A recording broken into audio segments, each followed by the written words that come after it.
Welcome to the North Carolina Zoo. We are the largest zoo in the world. Now, you might ask yourself, what is it that makes the North Carolina Zoo the largest zoo? And it's real easy. It has a simple answer, and it's because we have a lot of land. The zoo has over 2,600 acres of total property, but the average zoo guest only gets to see a little bit of it. Now, we've only developed about a fifth of all the property we own, about 500 acres. Now, much of this undeveloped property is going to stay that way. The only access is going to be using hiking trails like the one we're going to go up here in just a little bit. The trails are generally open every day of the year, and there's no charge for you to use them. So if you are ready to roam, come on and join me. We're going to hike up the Purgatory Mountain Trail. Now, the Purgatory Mountain Trail, it's the oldest trail on the zoo property. It's also probably the most well-developed and maybe even the most well-used. You can access it from the North American parking lot. It's real easy. There's a trailhead like this sign you see right here. As we're walking on this first part of the trail, you can see this. It's really level. This piece is only about 200 yards or so long, and it's fully accessible. So it can be used by anybody, even if you have some limits on your mobility. So you can take an opportunity to hike on this particular trail. As you can see right here, all of the trails on the North Carolina Zoo property are clearly marked with these blue rectangular metal signs. You'll see these as we go all afternoon. Now, some of y'all might find the name Purgatory Mountain a bit odd. Purgatory comes from Catholic tradition, and it's kind of this place that's in limbo. You're not in heaven or any other place yet. You're just sort of in a holding pattern. And so how did we get that name? Well, there actually are a couple of local legends that give the mountain its name. Now, this part of the trail is pretty flat, but we're going to begin to climb in just a little bit. In general, the trail covers about a mile, and that's from end to end. It's not too difficult. We will gain about 100 feet, and most of that's in about the last quarter mile. The trail never gets really too steep, so hopefully we won't get out of breath. But anyhow, we are in the mountains. These are the Uwharrie Mountains, if you want to be real precise. They're really old mountains. These date back, geologists tell us that these mountains are about 500,000 years old. Really old. One of the things we like to say in this part of North Carolina is that there are no mountains anywhere in the world that are this old that are still this tall. Kind of makes us unique when you think about it in those frames. It's early in the spring, but we do have some evergreen plants around here that stay green pretty much year-round. A lot of them are pines and red cedar trees, but there's also mountain laurel and native holly, like this one I'm showing you right here.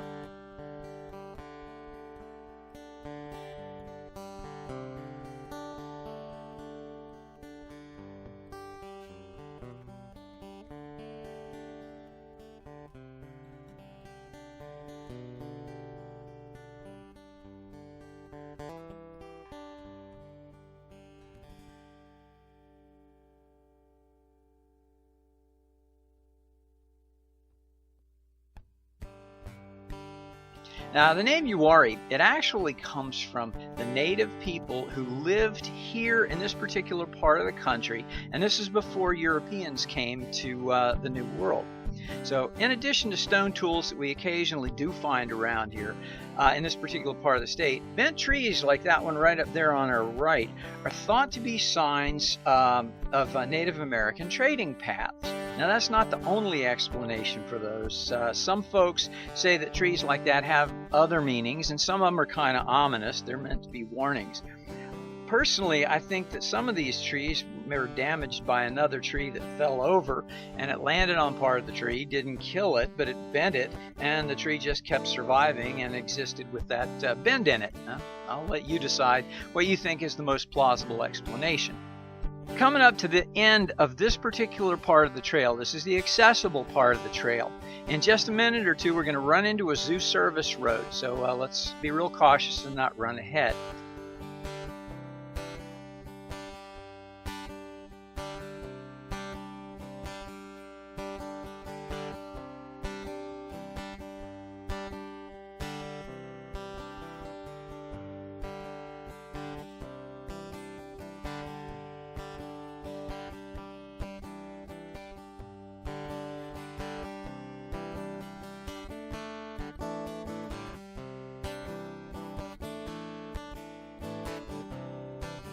If you look around, however, all along the trail, you're gonna see wildlife, and you may even see evidence of wildlife that's not there right at this minute.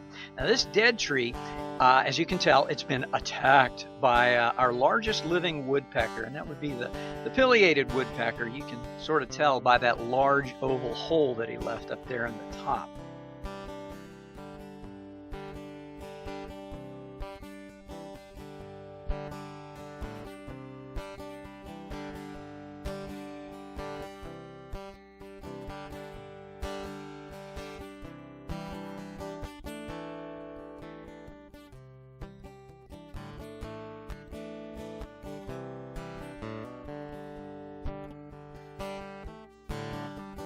Okay, so here's the service road.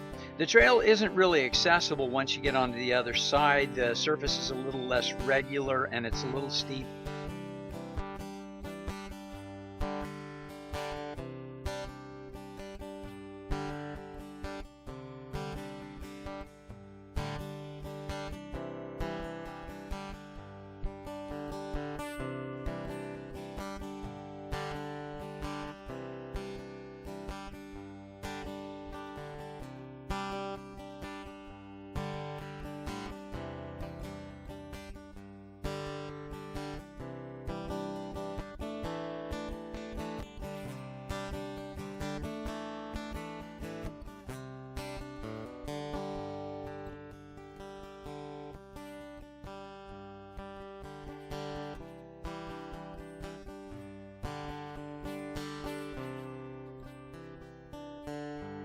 Now, older zoo trails, especially on the main property, are marked with wayfinding signs like this one.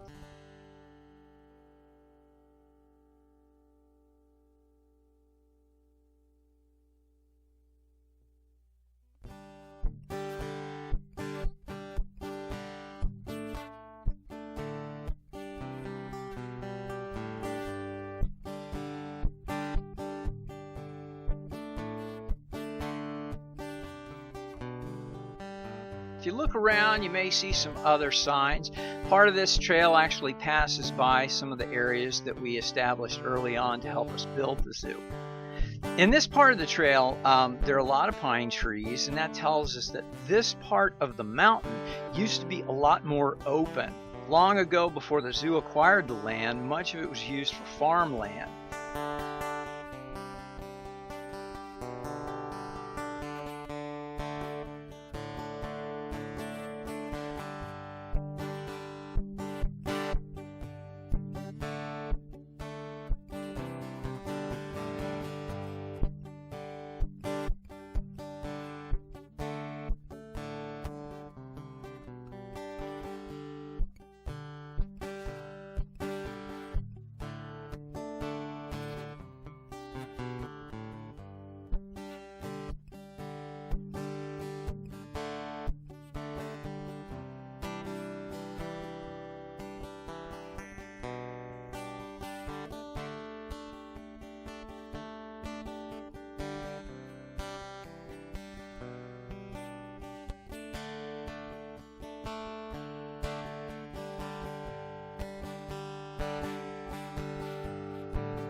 No, I just said there was some farmland, and what you see over there looks like tomato cages, and we're not growing tomatoes.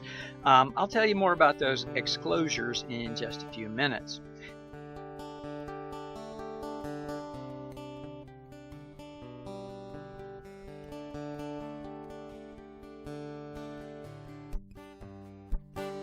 We do have some fun plants that live up here on the mountain. This little itty bitty plant right here by this pine tree, those are actually blueberries.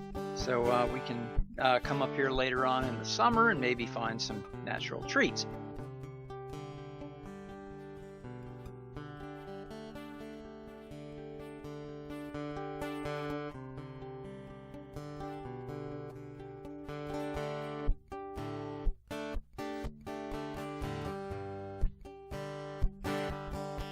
if we were going to go back in time, a long, long time ago, before the arrival of European settlers, some of this land was kind of covered in big open grasslands.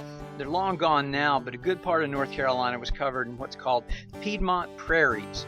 A long time ago, we even had bison lived here in North Carolina as well. They're a little bit different from the ones that are found out west. There were still bison here. When the Europeans got here and they saw these big open grasslands, first thought that came to mind, those things would make great farms. And the land didn't get farmed anymore. The forests kind of took over. There's a name for that. It's what we call old field succession. Pine trees are kind of the first of the big taller trees that come in after the brush and shrubs. So when you see lots of pine trees, that's a signal that says to you, this is a young forest.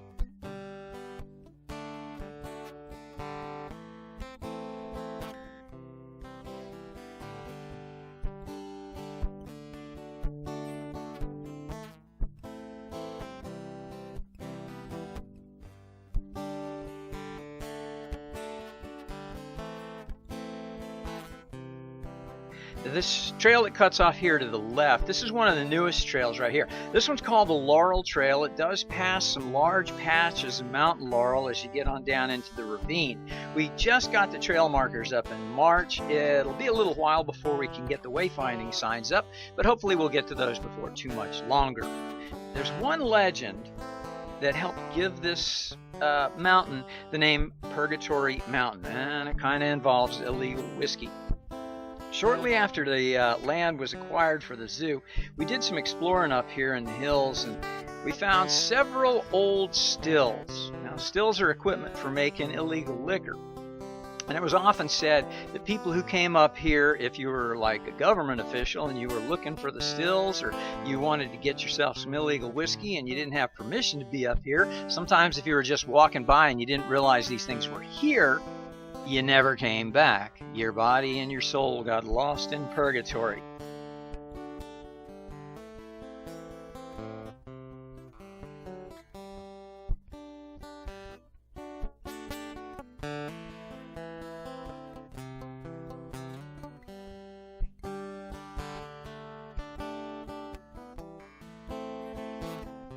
Hey, look, more woodpecker activity. That one is a round hole, and chances are that's one of the other resident species. I'm going to guess, go out on a limb here, I know it's bad pun, I'm going to guess that that one was probably a red-bellied woodpecker. We have a lot of those in the area.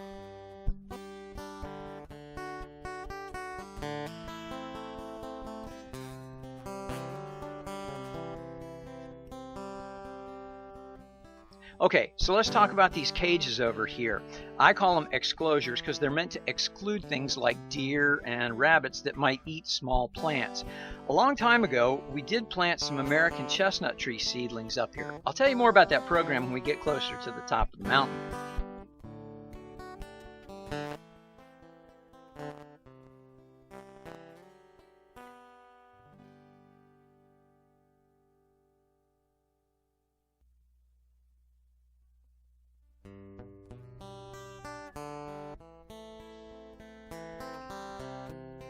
Now, every now and again, there's water under the soil, and the ground gets pretty heavy after a while, and it kind of squeezes it up to the surface, and we get a little wet spot kind of like this. It's sort of water leaking out of the ground. We call it a seep. This is pretty much wet anytime you come up here, and it's a really good spot if you're a frog or a salamander. It gives you some water where you can lay your eggs. It gives you places you can keep your skin wet.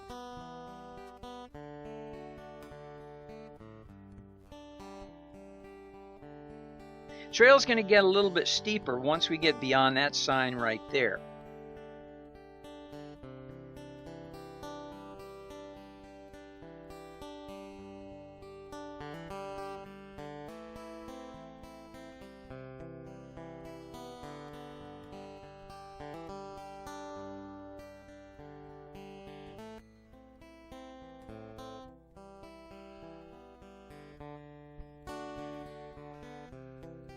If you take a left here, That's actually a dead-end trail. It's called the Moonshine Run. It goes about 2/3 of the way around the top of the mountain. We're hoping to finish it as a full loop around the mountain.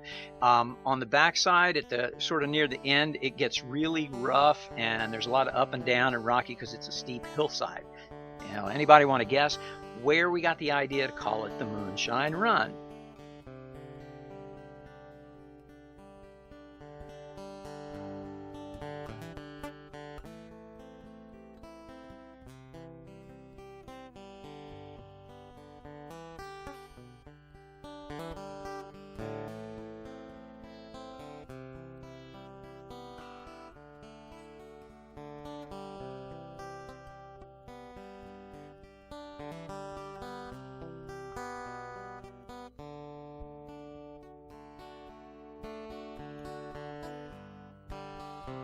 I talked about those chestnut trees a little while ago.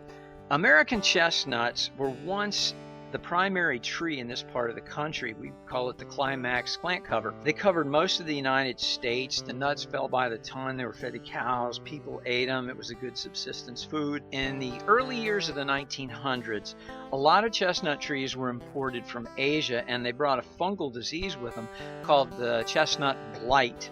So only a handful of chestnuts remain.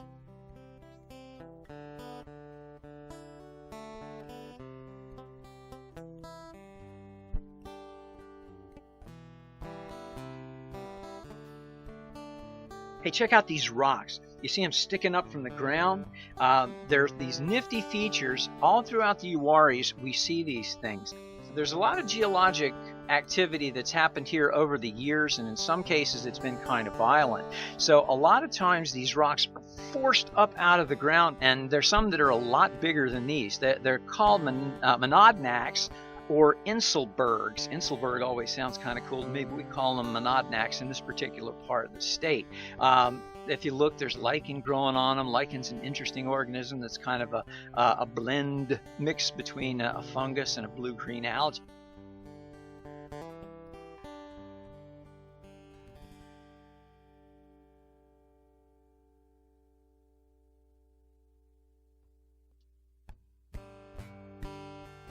Hey, check that out. Look up there. Limb fell off of this tree not long ago and created that cavity up there. You kind of wonder who's living up there.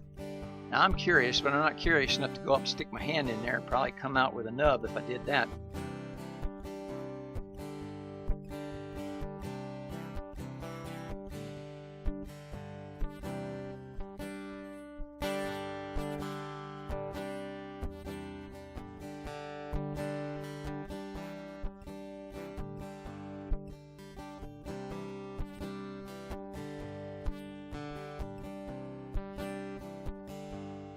Rumor has it there's also some caves up here on Purgatory Mountain as well. It's kind of the source of another one of the local legends that gave us the name Purgatory Mountain. See, back in the mid-1800s, there were a lot of people in this part of North Carolina that were Quakers. And generally speaking, the Quakers at the time were pacifists. So when the vote came up, local folks voted over 90% against seceding from the United States of America. So a lot of young men, even though the state decided to go ahead and vote for the secession, a lot of young men got drafted, and they were pacifists, so they did not care to fight. So rather than showing up and pleading their case, they went absent without leave, what we'd call AWOL. They ran away, and they came down here into this part of Randolph County to kind of hide out in the mountains because there were lots of other friendly Quakers in the area that would hide them. There were some caves, again, that's what we've heard, and that the folks would also provide them food and various other things. I was told that the draft enforcement officers that came down here looking for those guys quite often didn't come back. Another reason they were kind of hung up in purgatory.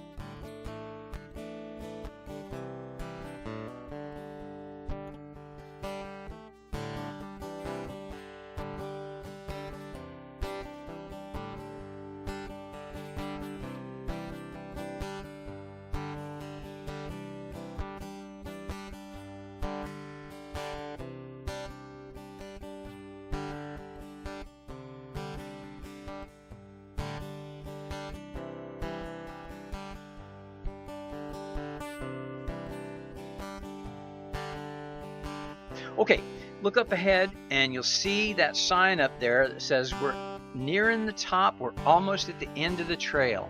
Just kind of hang out for a little bit, look around, and take everything all in.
If you look over here on our left, you'll see that there's some more of these exclosures with the chestnut seedlings in them. See, back about 2004, this enormous chestnut tree in Adair County, Kentucky, that's known as the mother tree. It's old enough, it lived through the blight, and it's still growing, it's flowering, and it produces nuts. The nuts are actually the seeds. We got 50 of those nuts that were given to us to try and propagate. So we took them down to our greenhouses, and we actually got 42 out of the 50 nuts to grow. So we've planted them all up and down the mountain here. We've planted them all over the United States. We put a couple, our arbor guys took a couple of them up to Independence Square in Philadelphia and planted them in the ground up there, trying to establish some of these American chestnut trees. It's tough. The fungal blight is still around, and very, very few of them made it. I don't know if there's any on the zoo property that are still growing or anything. We're at the trail's end here. It's a good opportunity to sit on one of these Inselbergs and catch your breath. One day, this isn't our big plan of stuff, one day we hope to have this big observation deck up here. That deck would get us way up above the trees so we wouldn't have to cut any trees down. It would give us a great view of the skyline, especially off to the northeast. You can see some of these other mountains that are all around us here in Randolph County. It would be a really cool thing to do. Don't have any timeline on that, just something we'd like to do in the future. So I'm going to have to head down before too much longer. You guys can stay up here as long as you like. I want to thank everybody for joining me on this hike up the Purgatory Mountain Trail on the North Carolina Zoo property. We're going to be taking some more of these cool hikes on some of the zoo trails. Some of them are the new trails we have here on the park property, and some of them are on some of the property that's not part of the main zoo. So you're welcome to come on back to the North Carolina Zoo anytime you find yourself ready to roam.